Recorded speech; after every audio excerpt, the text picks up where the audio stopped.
ओम नमो भगवते वासुदेवाय। आइए भक्तों, आज हम सुनते हैं कार्तिक मास के महात्म्य के अध्याय 1 की कथा।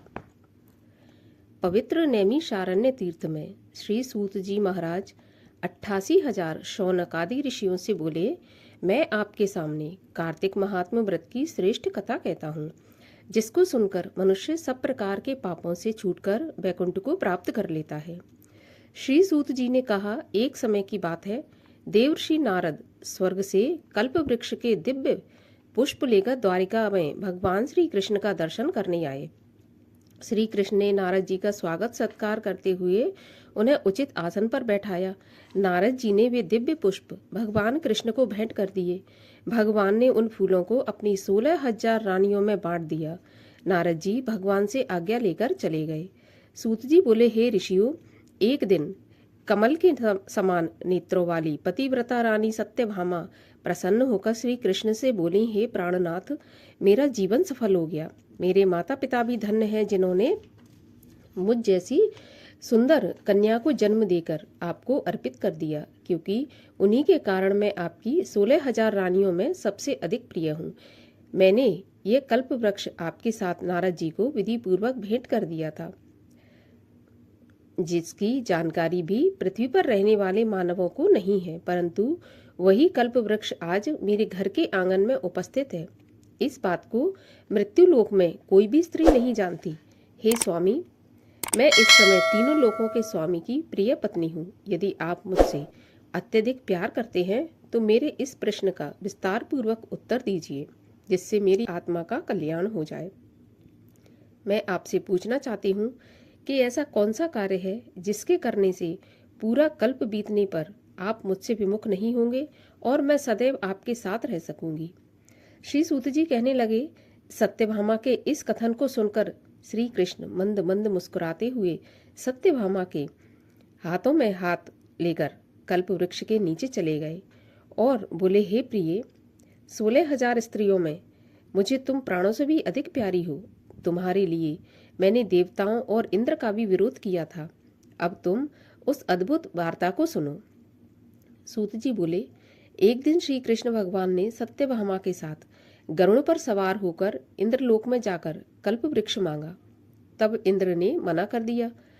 गरुड़ का इंद्र से घोर युद्ध हुआ। गौलोक में गरुड़ जी ने गौओं के साथ युद्ध किया। गरुड़ की चोट से उनके कान और पूंछ कटकर पृथ्वी पर गिर गए, जिससे 3 वस्तुएं उत्पन्न हुई। पहली, कान से तंबाकू का उत्पन्न हुआ, दूसरा पूंछ से गोभी और तीसरा खून से मेहंदी। इन 3 वस्तुओं का प्रयोग करने से मोक्ष की प्राप्ति नहीं होती। तब गौओं ने भी क्रोध में भरकर गरुड़ को सींग मारा, जिससे उनके 3 पंख टूटकर गिरे। पहले पंख से नीलकंठ, दूसरे से मोर और तीसरे पंख से चकवा चकवी उत्पन्न हुए, जिनके दर्शन मात्र से ही शुभ फल की प्राप्ति होती है। हे प्रिय, जब मैं तुम्हें हर चीज दे सकता हूँ, तुम्हारे हर कार्य को पूरा कर सकता हूँ, तो क्या तुम्हारे आश्चर्यजनक प्रश्न का उत्तर नहीं दे सकूंगा? अतः जो कुछ पूछना हो निशंक होकर पूछो। यह सुनकर सत्यभामा बोली, हे प्रभु, मैंने पूर्व जन्म में ऐसा कौन सा दान, व्रत या तपस्या की थी जिसके कारण मैं आज आपकी पत्नी हूँ और आप गरुड़ पर सवार होकर इंद्र आदि देवताओं के समाज में अपने साथ लेकर जाते हो?